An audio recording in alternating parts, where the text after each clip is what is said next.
नमस्कार मंडळी, आज आपण दररोजच्या भाज्या झटपट बनवण्याकरिता महिनाभर टिकणारी कांदा खोबऱ्याचं वाटण बनवतोय। तर रेसिपी स्किप न करता शेवटपर्यंत नक्की बघा। तर इथे मी अर्धी वाटी भर सुक्या खोबऱ्याचे काप करून घेतलेले आहे। त्यानंतर अर्धी वाटी दगडफूल घेतलं, पाव वाटी तीळ घेतले आणि अर्धी वाटी या ठिकाणी धणे घेतलेले आहे। त्यानंतर 2 चमचे इथे खसखस घेतले, 2 चमचे जिरे घेतलेले आहे। त्यानंतर इथे मी 20 ते 25 लाल मिरच्या घेतल्यात। मसाल्याचं वाटण बनवण्याकरिता आपल्याला कमी तिखटवाल्या मिरच्या वापरायच्या आहे। त्यानंतर इथे मी काही गरम मसाले घेतले आहे।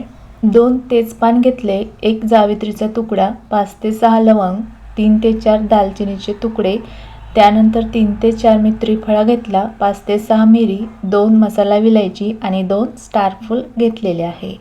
त्यानंतर इथे मी 4 ते 5 मध्यम आकाराचे कांदे उभ्या आकारामध्ये कट करून घेतलेले आहे। 20 ते 25 लसूण पाकळ्या घेतल्या, 4 ते 5 अद्रकचे तुकडे आणि थोड्याशा कोथिंबीरच्या कोवळ्या काड्या घेतलेल्या आहेत। तर आता आपल्याला हे सर्व मसाले भाजून घ्यायचेत। तर मसाले भाजण्यासाठी इथे मी गॅसवर तवा ठेवलेला आहे। मसाले भाजण्यासाठी तुम्ही या ठिकाणी कढईचा सुद्धा वापर करू शकता। तर तव्यावरती मी 2 चमचे तेल टाकून घेतले। तेलामध्ये सर्व गरम मसाले टाकून घ्यायचे आणि 2 मिनिटं मध्यम आचेवर भाजून घ्यायचे आहे। 2च मिनिटांमध्ये गरम मसाले व्यवस्थित भाजले जातात। भाजल्यानंतर गरम मसाले एका प्लेटमध्ये काढून घ्यायचे आहे आणि त्यानंतर तव्यावरती जे थोडंफार शिल्लक राहिलेलं तेल आहे त्या तेलामध्ये आपल्याला जिरे आणि खसखस टाकून घ्यायची। आता खसखस आणि जिरे सुद्धा सतत चमच्याने हलवत 2 मिनिटं मध्यम आचेवर भाजून घ्यायचे आणि जिरे आणि खसखस एकत्र भाजल्यामुळे आपली खसखस आहे भाजताना उडत नाही आणि व्यवस्थित भाजले जाते। तर बघू शकता 2 मिनिटांनंतर खसखस आणि जिऱ्याचा रंग बदललेला आहे। तर आता हे सुद्धा आपण ताटामध्ये काढून घेऊ। त्यानंतर तव्यावरती तीळ टाकायचे आणि तीळ भाजण्यासाठी इथे आपल्याला तेलाचा अजिबात वापर करायचा नाही। तर तीळ सुद्धा सतत चमच्याने हलवत आपल्याला खमंग भाजून घ्यायचे। 2च मिनिटांमध्ये तीळ सुद्धा छान खमंग भाजलेले आहे। आता हे सुद्धा आपण ताटामध्ये काढून घेऊया। त्यानंतर तव्यावरती 2 चमचे भर तेल टाकायचे आणि तेलामध्ये खोबरे टाकून घ्यायचे। खोबरे सुद्धा सतत चमच्याने हलवत व्यवस्थित भाजून घ्यायचे आहे। तर या ठिकाणी खोबरे सुद्धा छान काळपट रंगाचे भाजून झालेले आहे। आता हे भाजलेले खोबरे सुद्धा आपल्याला ताटामध्ये काढून घ्यायचे आहे। त्यानंतर तव्यावरती धने टाकून घ्यायचे आणि धने सुद्धा सतत चमच्याने हलवत आपल्याला 2 मिनिटं भाजून घ्यायचे आहे। तर या ठिकाणी धन्यांचा रंग बदललेला आहे म्हणजे धने भाजून झाले। भाजलेले धने ताटामध्ये काढून घ्यायचे। त्यानंतर तव्यावरती लाल मिरच्या टाकायच्यात आणि मिरच्या भाजण्यासाठी यामध्ये थोडंसं तेल टाकायचं। आता चमच्याने हलवत मिरच्या सुद्धा व्यवस्थित भाजून घ्यायच्या आहे।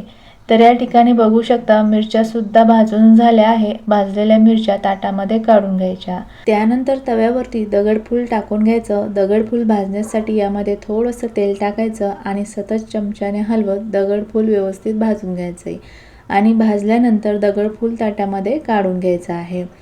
त्यानंतर आता तव्यावरती आपला चिरलेला कांदा टाकून घ्यायचा आहे। कांदा भाजण्यासाठी कांद्यामध्ये थोडंसं तेल टाकायचं आणि सतत चमच्याने हलवत हा कांदा हलक्या ब्राऊन रंगाचा होईपर्यंत भाजून घ्यायचा आहे। 2 ते 3 मिनिटांमध्येच तुम्ही बघू शकता कांद्याचा रंग बदललेला आहे। आता यामध्ये घेतलेला लसूण, अद्रक आणि कोथिंबीरच्या कोवळ्या काड्या टाकून घ्यायच्या। आता हे सर्व साहित्य आपल्याला परत 3 ते 4 मिनिटं भाजून घ्यायचं आहे।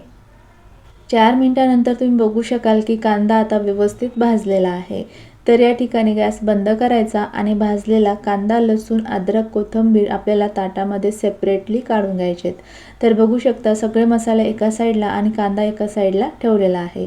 तर आता भाजलेले मसाले आपल्याला पूर्णपणे थंड करून घ्यायचे आहे।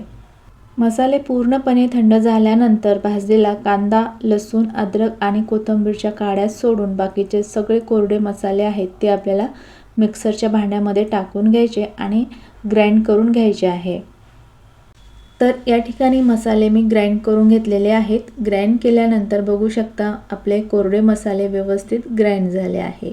असे मसाले ग्राइंड झाल्यानंतर आता या मसाल्यामध्ये भाजलेला कांदा, लसूण, अद्रक, कोथिंबीरच्या काड्या टाकून घ्यायच्यात आणि सुरुवातीला पाणी न टाकता मसाले ग्राइंड करायचे आणि त्यानंतर गरजेप्रमाणे पाणी घालून या मसाल्याची स्मूथ पेस्ट तयार करून घ्यायची।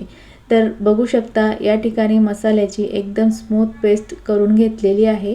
ग्राइंड केलेला मसाला बघू शकता एकदम छान असा बारीक तयार झाला आहे।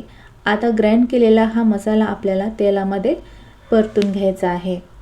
त्यासाठी मी गॅसवर एक कढई ठेवली आणि कढईमध्ये अर्धी वाटी तेल टाकून घेतलं आहे।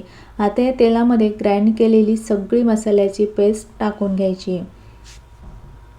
त्यानंतर मसाल्याची पेस्ट तेलामध्ये मिक्स करायची आणि ही मसाल्याची पेस्ट आता आपल्याला हाय टू लो फ्लेमवर 5 ते 6 मिनिटं या तेलामध्ये परतून घ्यायची आहे।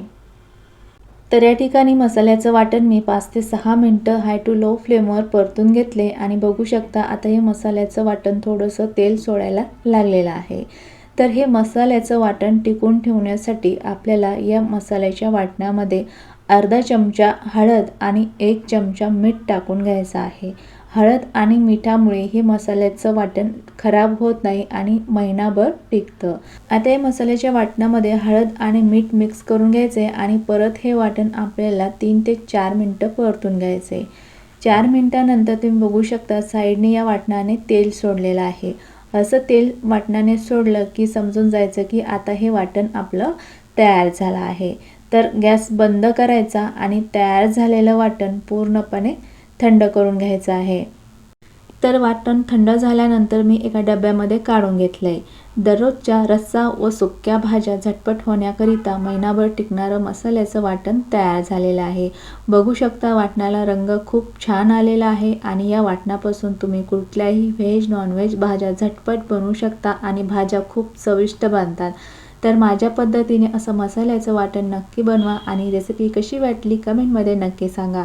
रेसिपी आवडली असेल तर रेसिपीला लाईक, कमेंट, शेअर करायला विसरू नका। परत भेटूयात पुढच्या व्हिडिओमध्ये। तोपर्यंत बाय बाय, टेक केअर।